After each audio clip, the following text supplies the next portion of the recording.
বাংলা ভাষার জন্য যারা শহীদ হয়েছেন, প্রাণদান করেছেন এবং ভাষার জন্য যারা দীর্ঘকাল এই হাজার বছর ধরে আন্দোলন করেছেন, কারণ মধ্যযুগেও সেই সব সাহিত্যের উপাদান রয়ে গিয়েছে, যার কারণ আমরা জানি যে এই বাংলা ভাষাটি সহজ অর্জন নয়, অনেক কঠিন একটি অর্জনের মাধ্যমে বাংলা ভাষা আমাদের হয়েছে।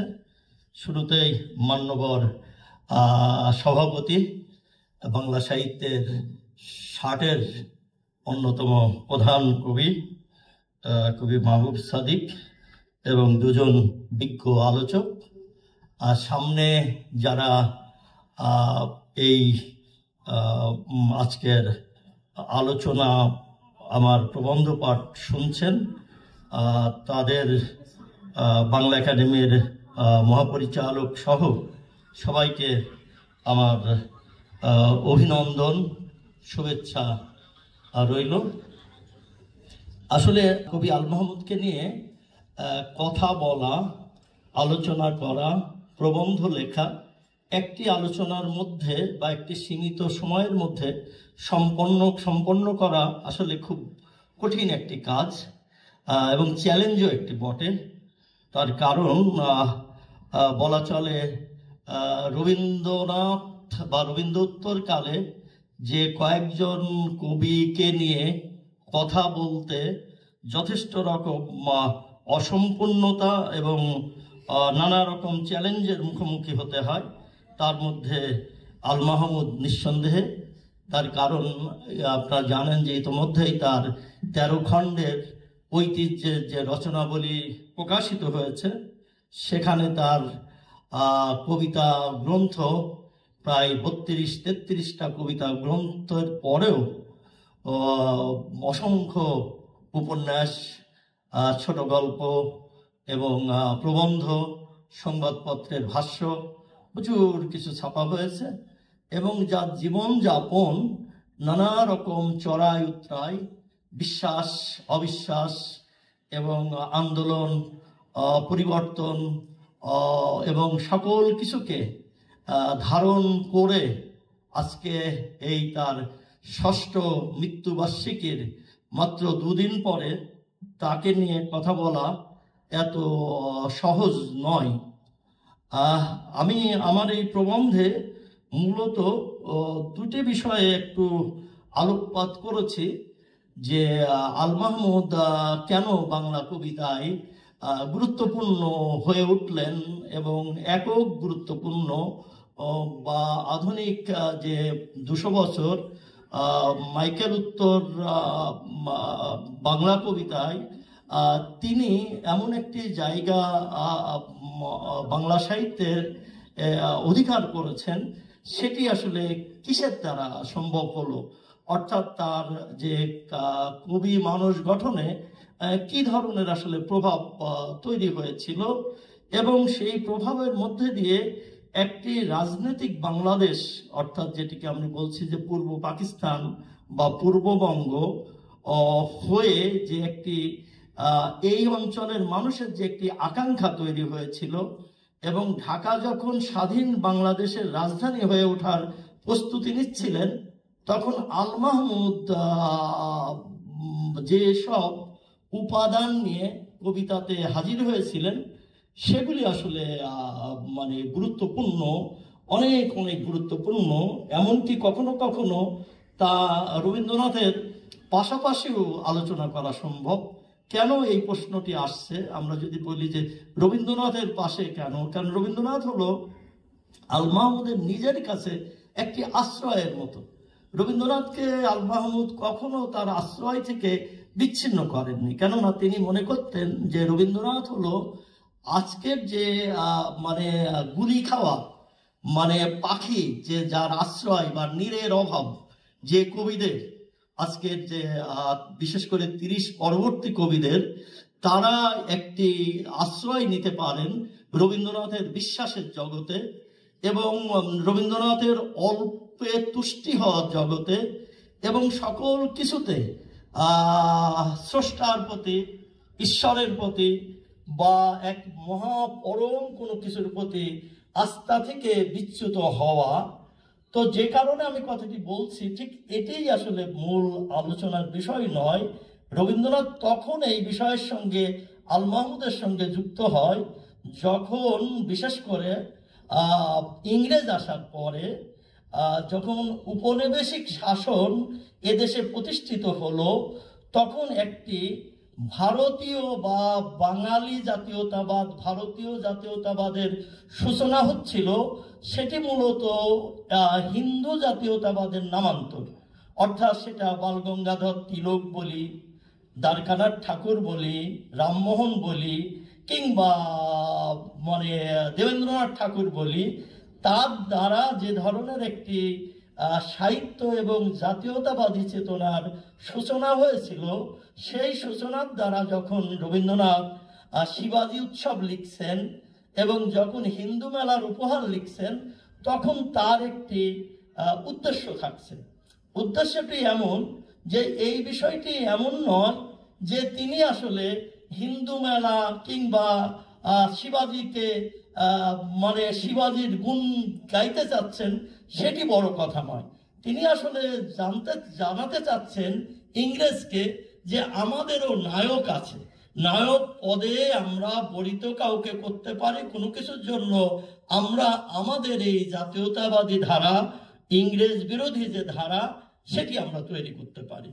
যখন আল মাহমুদ এসে এই সময় পূর্ববঙ্গীয় মুসলমানদের, যাদের একটি নিজস্ব ইতিহাস, ঐতিহ্য, সাহিত্য, সংস্কৃতি, ধর্ম এবং আমি বলি যে একই সঙ্গে অন্য বর্গের বা অন্য ধর্মের হিন্দু এবং মুসলিম একাকার করে যে নজরুলের যে মিথস্ক্রিয়া ধারায় যে সাহিত্য, মধ্যযুগের যে সাহিত্য তৈরি হয়েছিল, সেই সাহিত্যের মধ্য দিয়ে যে উত্তরাধিকার তৈরি হয়েছে, সেই উত্তরাধিকারে যখন আল মাহমুদ লিখতে চান বখতিয়ারের ঘোড়া, তখন আসলে তিনি একটি বার্তা দিতে চান কোনো একটি জনগোষ্ঠীর জন্য। এই প্রসঙ্গ একটি ব্যাপার। এবং যিনি রবীন্দ্রনাথের মতোই বলা চলে প্রচুর গদ্য লিখতে চেয়েছেন এবং নিজের কোনো জায়গা বলার জন্য বাদ রাখেননি, এমনকি তিনি কেন কবি হয়েছেন এটার উপরে কয়েক হাজার পৃষ্ঠার, বলা চলে হাজার পৃষ্ঠা আমি দেখেছি, তিনি লিখেছেন। তিনি কবি হওয়ার বিষয়টি এবং এই বঙ্গে কবি হওয়ার বিষয়টি যে একটি গুরুত্বপূর্ণ বিষয়, সেটি তিনি জানাতে চেয়েছেন। এই বিষয়গুলি আসলে আল মাহমুদের, যখন আল মাহমুদকে নিয়ে আমরা আলোচনা করতে যাই, তখন এই বিষয়গুলি খেয়াল না করলে চলে না। কেননা তিনি যখন যেভাবে বেড়ে উঠছে লিখতে যাচ্ছেন, তখন কিন্তু তিনি জানাতে চাচ্ছেন যে তার পূর্বপুরুষ এসেছিলেন একটি ইসলাম প্রচার মধ্যপ্রাচ্য থেকে বা ইরাক থেকে যে ইসলাম প্রচার যে দলটি এসেছিল, তাদের সঙ্গে এসেছিল। এটি হয়তো হবে স্বাধীন সুলতানি আমল, রকনুদ্দিন মুবারক শাহ 1338 সালের পরের ঘটনা। এবং আসার পরে তাদের এই যে মানে পরিবার সবসময় একটি ইসলাম প্রচার, জারি, সারি, মর্সিয়া এ ধরনের সাহিত্যের সঙ্গেও তারা একইভাবে যুক্ত ছিলেন। এবং এই বিষয়টি অনেকবার আল মাহমুদের সঙ্গে আলাপ প্রসঙ্গে কিংবা যারা আল মাহমুদের কথা শুনেছেন, তারা সর্বদা এই কথাগুলি শুনেছেন। আল মাহমুদ প্রায়ই বলতেন, একটি কথা তো আমরা প্রায়ই শুনেছি আল মাহমুদের কাছে, যখন ইউসুফ নবী হারিয়ে গিয়েছে, ইয়াকুব নবী কাঁদতে কাঁদতে অন্ধ হয়ে গিয়েছে, তখন ইয়াকুব নবী বলছেন, এটি হলো মূলত শাহ মোহাম্মদ সগীরের ইউসুফ জুলেখা কাব্যগ্রন্থ থেকে, আমি জনে জনে যাব পুত্র ভিক্ষা মাগব, যে ধর্ম পুত্র ভিক্ষা দেবে সেই ধর্ম গ্রহণ করব। কথাটি খুব সহজ নয় এখানে দাঁড়িয়ে। আপনারা যারা সামনে আছেন, নানা চিন্তার, নানা মতের, কারণ বাংলা এবং বাঙালি, বাংলাদেশ বিচিত্র চিন্তা চেতনা, এমনকি ধর্ম গোষ্ঠী কর্তৃপক্ষের মধ্যেও নানা মত এবং পার্থক্য এবং নানা কর্তৃপক্ষের মধ্যে দিয়ে যাওয়া, যে যিনি মধ্যযুগের একজন কবি, মানে আল মাহমুদ কিভাবে গড়ে উঠেছে। মধ্যযুগের একজন কবি যিনি শাহ মোহাম্মদ শগীর, যিনি লিখছেন ইউসুফ জুলেখা, নিশ্চয় ইউসুফের প্রতি তার একটি মানে আল্লাহর নবী, তার প্রতি তার ভালোবাসা শ্রদ্ধা আছেন। কিন্তু একজন নবীর যখন পুত্র হারিয়ে যায় তখন এই বাৎসল্য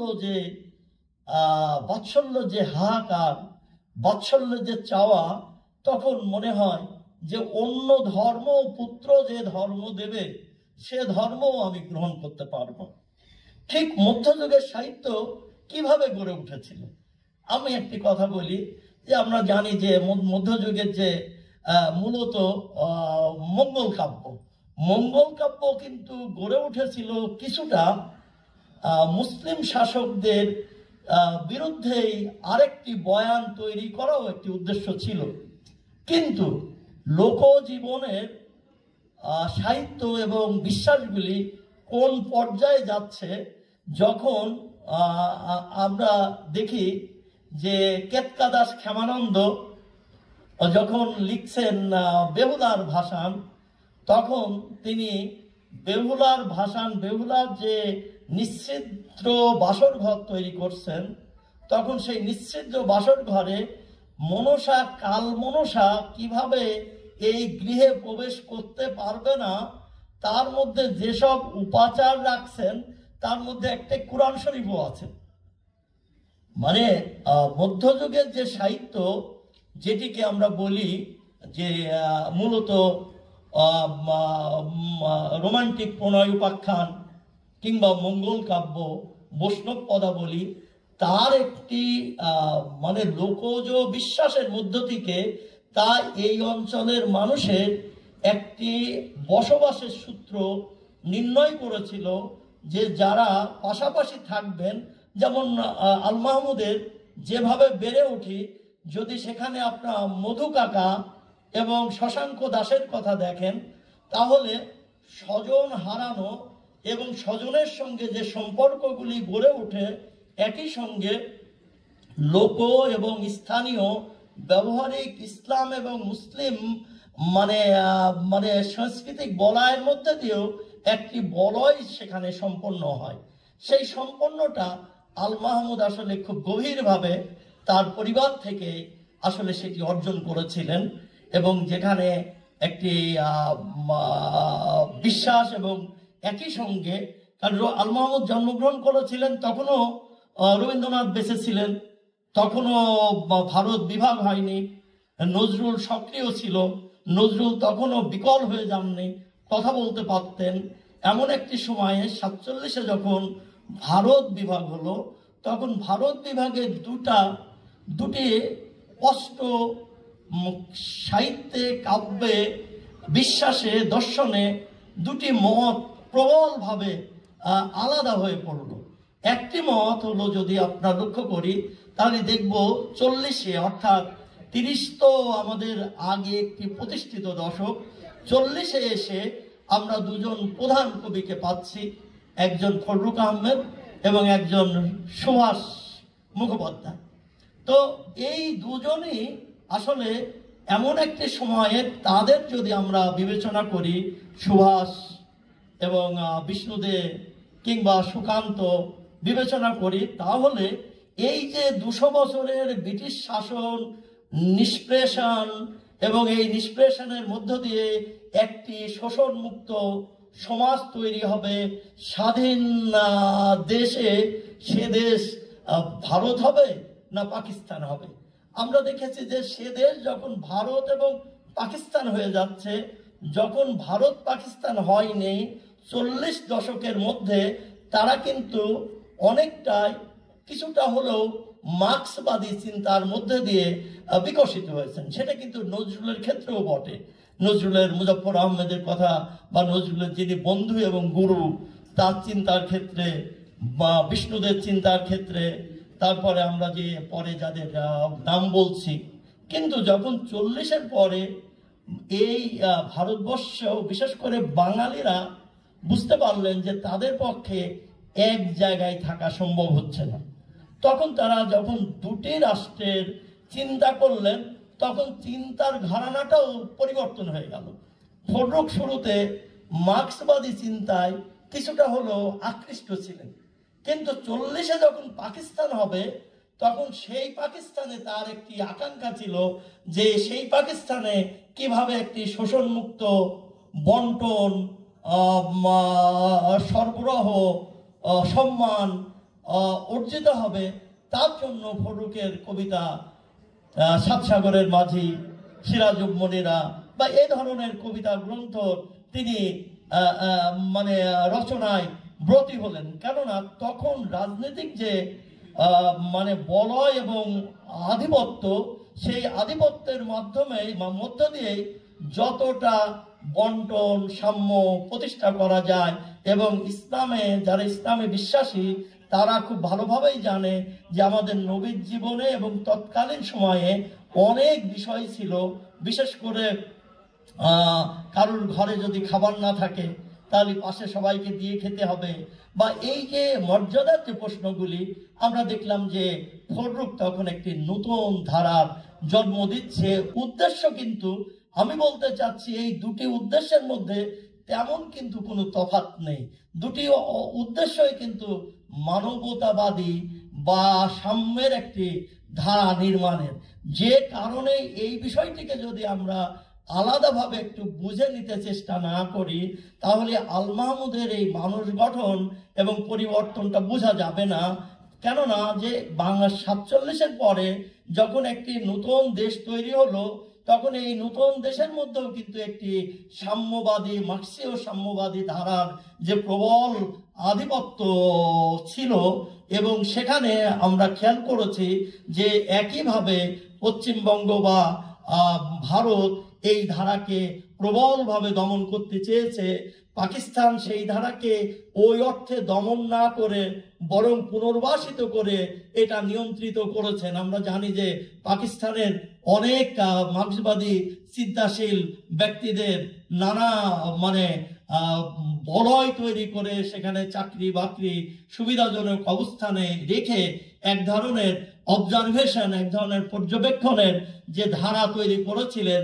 এবং আল মাহমুদও তার সূচনায় আমরা দেখেছি যে 52 ভাষা আন্দোলনের আগেই তিনি টুকটাক মার্ক্সীয় দর্শনে আক্রান্ত হচ্ছে।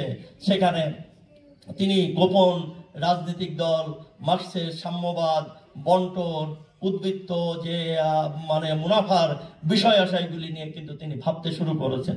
কিন্তু আল মাহমুদ বলছেন যে তিনি মার্ক্সবাদে বিশ্বাসী বা আস্থা রেখেছেন, কিন্তু তার বিশ্বাসে কখনোই পরিবর্তন হয়নি, কারণ এটা একটি লোকবিশ্বাসে রূপ নিয়েছিল। আমি বলছি যে এইটি ঠিক নজরুলের যে বিষয়টি হয়েছিল, অর্থাৎ নজরুলের ক্ষেত্রে যে একই সঙ্গে মার্ক্সবাদ, ইসলাম, সাম্য, এক ধরনের মিথস্ক্রিয় যে জীবনবোধ এই বাংলা বা ভারতের, সেটি নজরুলের আকাঙ্ক্ষার জায়গা ছিল। কিন্তু যেহেতু পাকিস্তান রাষ্ট্র হয়েছে, বাংলাদেশ হবে, প্রক্রিয়ায় চলছে, তখন আল মাহমুদের যে বিশ্বাসের পেরিফেরিতে একটু শক্ত অবস্থান আমরা লক্ষ্য করেছি। একটু পক্ষপাতিত্ব বলি আর তার রচনার দিক থেকে বলি, তা একটি প্রবলভাবে এই পূর্ববঙ্গীয় ধারায় তিনি নির্মাণ করেছেন। এবং এই নির্মাণ করতে গিয়ে আগে আল মাহমুদ ধারণ করেছেন এই বাংলাদেশ। তিনি বলছেন যে তার কবিতার জন্য বাংলার এমন কোনো নদী নাই যে নদীতে তিনি অবগাহন করেননি, বাংলার এমন কোনো নদী নাই যে নদীতে তিনি স্নান করেননি, গোসল করেননি। অর্থাৎ এতটাই পরিচিত, এতটাই মানে কোহলি পাখির পিছু পিছু কতদূর গিয়েছিলে পার হয়ে পানের বরজ। মানে বিষয়টিকে, কবিতাকে এমন একটি জায়গায় নিয়ে আসা, এবং তিনি যখন এই নগরে আসছেন, নগরে এসে নগর থেকে গ্রাম কিভাবে আলাদা হয়ে যাচ্ছে সেই বিষয়ে যখন তিনি বলেন যে খড়ের গম্বুজ, মানে মাটিতে বসতে গিয়ে দেখলো যুবক যে উরুতের পেশি থেকে সোজা কোমর অবধি যা কিনা স্বজনের মানে এবং মাটিতে বসতেই দেবে না, মানে এমন একটি পার্থক্য যে সূচিত হচ্ছে, সেই সূচনার এই বাংলার নদী, মাঠ, ঘাট এবং লোক বিশ্বাস, ধর্ম, ইসলাম, এবং মানে মানে এই যে অতীশ দীপঙ্করের এবং এই যে জ্ঞানভদ্রের ভদ্রশীলের যে যে যাত্রা, যে এই এই এই মানে যখন 73 সালে বেরোচ্ছে সোনালী কাবিন, তখন সোনালী কাবিনের 14টি সনেটের মধ্যে তিনি জানিয়ে দিলেন বাংলাদেশ কোনটা। 1000 বছর ধরে যে বাংলাদেশ, সেই বাংলাদেশ যেখানে যদিও তিনি শুরু করেছেন সোনার দিনার নেই দেনমোহর চেয়েও না হরিণী, যদি চাও দিতে পারি কাবিন বিহীন হাত দুটি।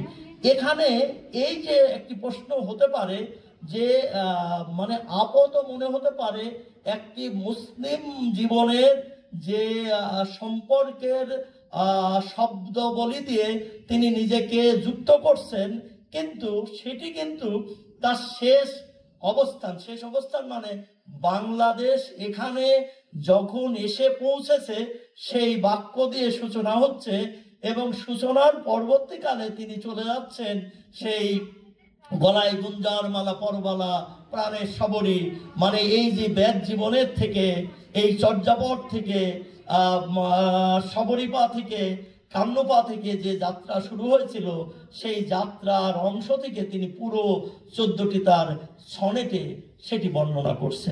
এবং এই একটি বিষয় আমি কিছুটা অপ্রাসঙ্গিক হলেও বলতে চাই, আপনারা যারা এই কথা শুনছেন, আমার এই যে কথাটা বলতে চাইলাম তার আগে আরেকটি কথা আমার লোভ সম্বরণ করতে পারছি না বলে বলছি।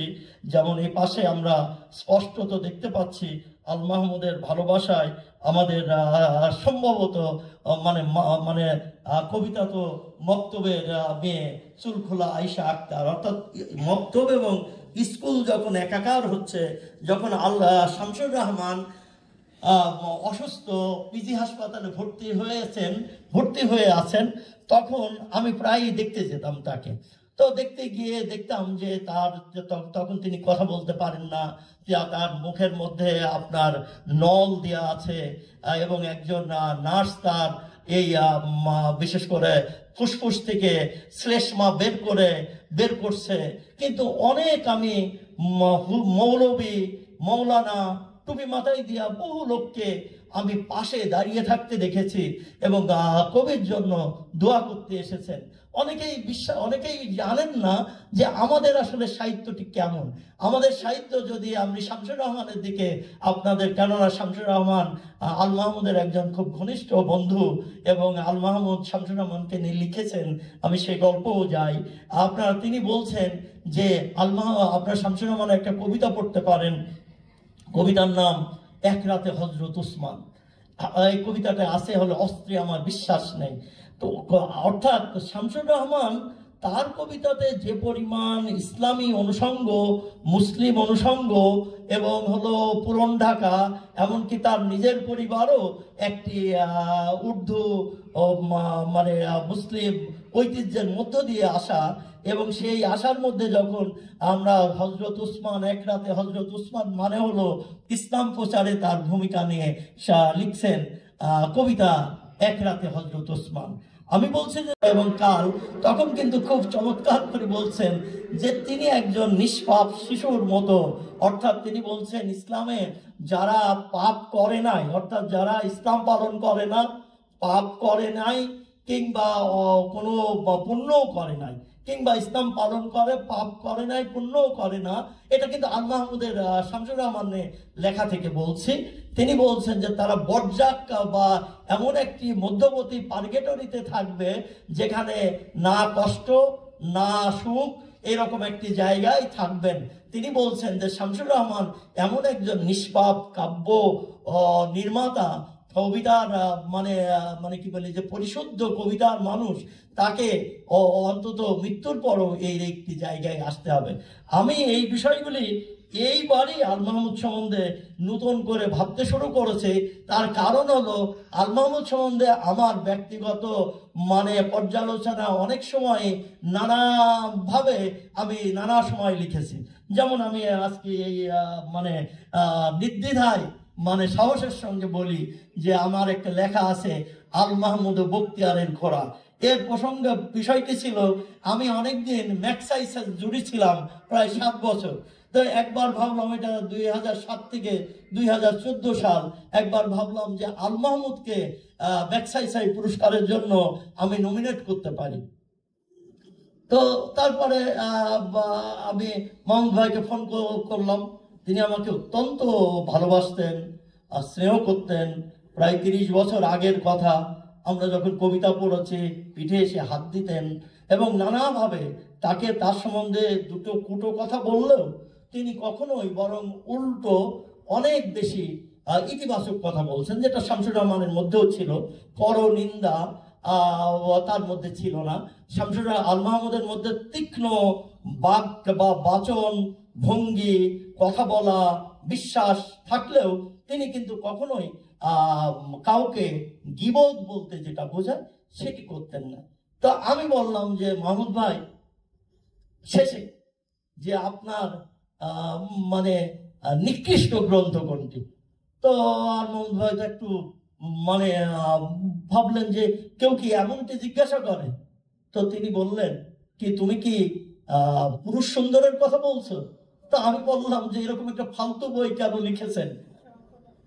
এই এই বিষয়টি আসলে সাহিত্যের আলোচনা নয়। কেন বলছি, আপনারা যারা ললিতা পড়েছেন নবকবের, সেটাও জানেন সাহিত্যে প্রচুর ভাবে আদৃত, এবং সবাই বলছে যে সূক্ষ্ম তারের উপর দিয়ে গিয়েছে। আল মাহমুদের যখন আল মাহমুদ গদ্য লেখেন, আল মাহমুদ উপন্যাস লেখেন, এমন একটি জাদু জগৎ দিয়ে নিয়ে যান, সেই জগৎকে আমার মতো এ ধরনের শব্দ দিয়ে ধরা উচিত না। কিন্তু মাহমুদ ভাই বললেন যে তুমি কোন বইয়ের কথা বলছো? আমি বললাম যে বক্তিয়ারের ঘোড়ার কথা বলছো। অনেকক্ষণ আলোচনা করলাম তো অন্য আলোচনা, যে কারণে একটু অন্যভাবে দেখার দৃষ্টিভঙ্গির মধ্যেও যে পরিবর্তন আল মাহমুদেও ঘটে সেটা জানার জন্য বলছি। তখন আল মাহমুদ বললো, কেন তুমি এই বইয়ের কথা বলছে? তো শিবনারায়ণ রায় এই বই নিয়ে অনেক লিখেছেন, অনেক একটি ভালো বই, শক্তি চট্টোপাধ্যায় প্রশংসা করেছেন, আরো অনেক অনেক। তো আমি বললাম যে এই বইটি সবচেয়ে ভালো হতো যদি শক্তি চট্টোপাধ্যায় লিখতেন।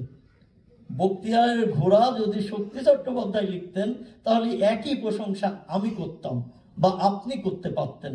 তার প্রধান কারণ হলো পশ্চিমবঙ্গে মুসলমান হলো সংখ্যালঘু, যারা সবসময় একটি ভয় নির্যাতনের মধ্য দিয়ে মানসিকভাবে গেলেও যায়।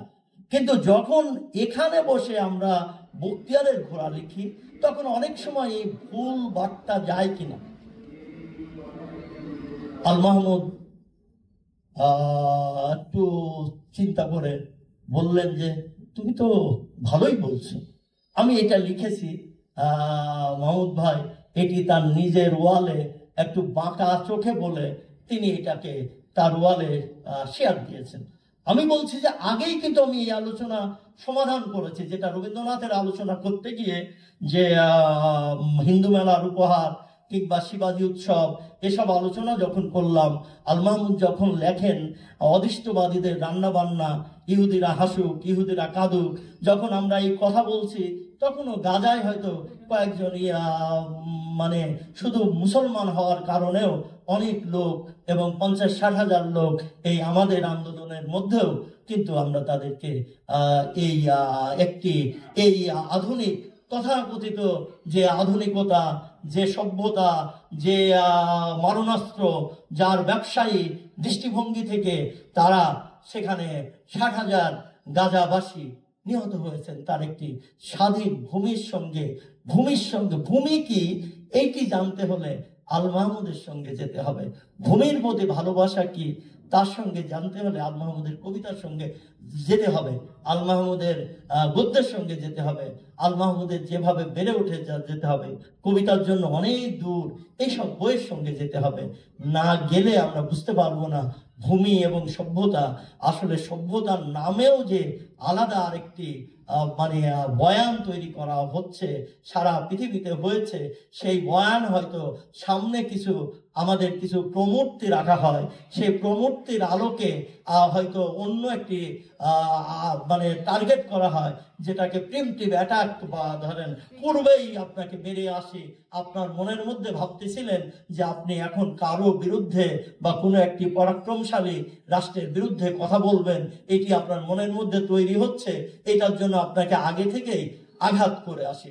এইরকম একটি সভ্যতা আমরা আসলে বহন করছি। সুতরাং আমরা যদি বলি আল মাহমুদের পজিশন, আল মাহমুদের অবস্থান, এবং সেই আল মাহমুদের অবস্থানকে আমরা যদি নানাভাবে ব্যাখ্যা করতে চাই, তাহলেও কিন্তু অনেক প্রশ্ন থাকে এই আধুনিক সভ্যতার কাছে। সেই প্রশ্নগুলো আমরা কিন্তু দেখাতে পারি। কারণ আল মাহমুদ যখন বলছেন যে তিনি ভোপাল যাচ্ছিলেন, ভোপাল যাওয়ার কবিতার জন্য বহুদূর, আমিও ভোপাল গেছি আল মাহমুদের পরে, ওইরকম একটি সাহিত্য সম্মেলন আমাকে আমন্ত্রণ জানিয়েছিল। সেটি হলো, কথাটি আমি বলছি যে এই জন্য যে তিনি বলছেন যে তিনি যখন ভোপাল যেতে দিল্লিতে গিয়ে একটা মসজিদের ইমামের কাছে আশ্রয় নিলেন এবং তিনি তাকে রাখলেন। তিনি তাকে পরের দিন তার একজন লোক দিয়ে বা অটো বা রিক্সা দিয়ে পৌঁছে দিলেন, এবং এবং তার আগে তিনি একজন ট্যাক্সি ড্রাইভারের কাছে কিভাবে প্রতারিত হয়েছিল, কিভাবে একটি হোটেলে প্রতারিত হয়েছিল, সেই সব অভিজ্ঞতা আমাদের একদম কম নয়। আমি কথা বলছি, আল মাহমুদ কনক্লুড করেছেন এইভাবে যে তিনি যখনই এই ধরনের বাইরে গিয়ে কোনো সমস্যায় পড়েছেন, তখন কিন্তু তিনি কোনো মুসলিম এই শব্দ দিয়েও গিয়েছেন। আমি এই কথাটি কেন বলছি, এর আগে আমি একটি আলোচনায় বললাম, মানুষ মূলত একটা ট্রাইব, মানুষ মূলত একটি গোত্র। তার পরিবার থেকে যেমন শুরু হয়, তেমন আরবে যখন নবী আসেন তখনও তারা ট্রাইব ছিলেন। নবী প্রথম ভেঙে দিতে চেষ্টা করলেন, ট্রাইবকে ভেঙে দিয়ে একটু বৃহত্তর অর্থে আরেকটু ভ্রাতৃত্বের জায়গাগুলি, যেটা ক্রাইস্টের ক্ষেত্রে হয়েছে, বুদ্ধের ক্ষেত্রে হয়েছে, ব্যাপকভাবে যে ভাতৃ সঙ্গ গড়ে উঠেছে, যেখান থেকে একটি আশ্রয়ের জায়গাগুলি পাওয়া যায়, এই বিশ্বাস থেকেও আল মাহমুদ তার কবিতা রচনা করেছেন। এবং সেই রচনাগুলি আজকে আমরা যারা এখন মানে সামনে চলে আসছে, তাদের কাছে মনে হয় যে বিষয়গুলি নিয়ে দেখান।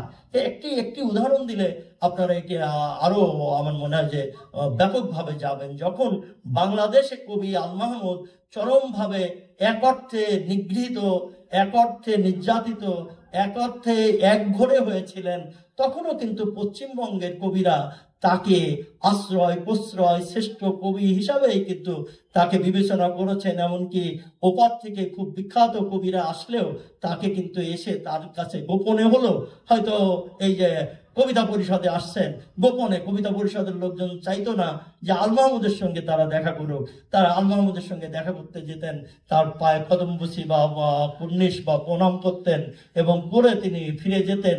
তার কারণ হলো সাহিত্যের এই উত্তরাধিকার। দেখেন, আমরা যখন নিজেদের চিহ্নিত করি বৈচিত্র্যতার মধ্যে, আর আমাদের মনের মধ্যে যখন কোনো পাপ থাকে না, তখন কিন্তু সবাই আমরা একত্রে বসবাসের সুযোগগুলি পাই, যেটা আল মাহমুদ তার পরিবার থেকে, জীবন থেকে, তার শিক্ষা থেকে তিনি অর্জন করেছিলেন। একটি নির্জলা রবীন্দ্রনাথের মতো বিশ্বাস এবং বোধের জায়গা থেকে তিনি সারা জীবন সাহিত্য রচনা করেছেন। এবং এখানে কোনো ফাঁকি ছিল না, এখানে কোনো দ্ব্যর্থবোধকতা ছিল না, এখানে দুর্দমনীয়, প্রভাবশালী এবং মানে কি বলি যে ডমিনেটিং একটি সাহিত্যিক চরিত্র ছিল।